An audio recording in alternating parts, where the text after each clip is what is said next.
Pronašao sam jednu zanimljivost na društvenoj mreži gdje je čovjek baš opisao život mnogih gastarbajtera koji žive u drugim zemljama van svoje domovine. Kaže, kreneš iz Bosne u potrazi za boljim životom, iskrasiš se negdje na zapadu.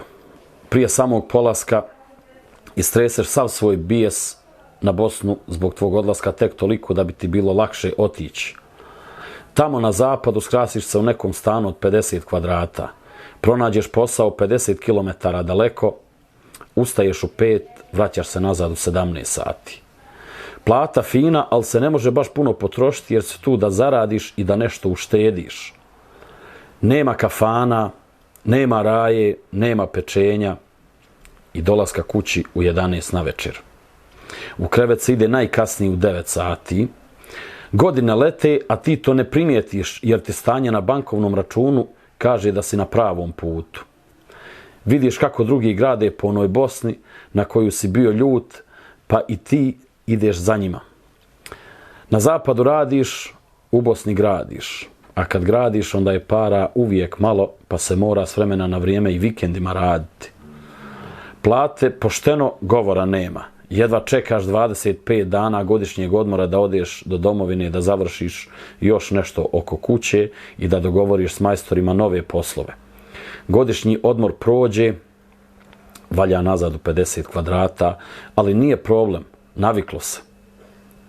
Godine lete, kuća u Bosni sve veća i ljepša, a tebe sve manje u Bosni.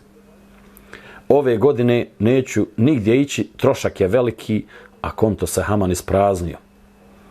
Djeca više u Bosnu i ne idu jer slabo koga tamo poznaju, a i šta će u Bosni kad su nana i dedo umrli.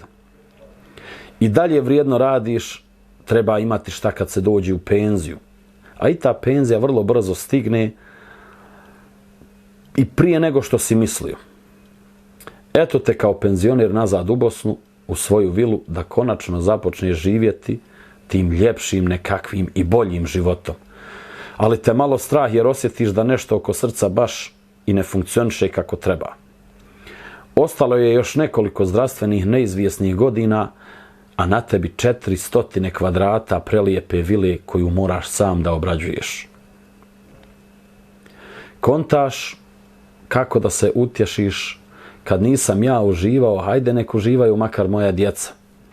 A djeca, već odrasli ljudi, zreli ljudi, imaju svoje porodice, imaju svoje biznise, imaju svoje poslove. I Bosna ih toliko nešto baš i ne zanima. Kud nego vilu staviti na prodaju, u oglase, kad babin tabut spuste u mezar. Tu se i završava priča, u potrazi za boljim životom.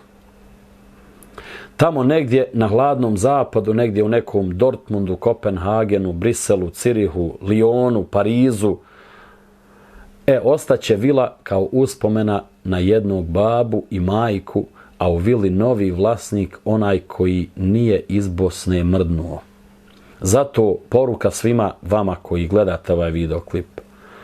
Uživajte i pravite i gradite ondje gdje najviše vremena provodite. Ako vam se sviđa ovaj videoklip, podijelite dalje na društvenim mrežama i pretplatite se na naš YouTube kanal. Hvala vam.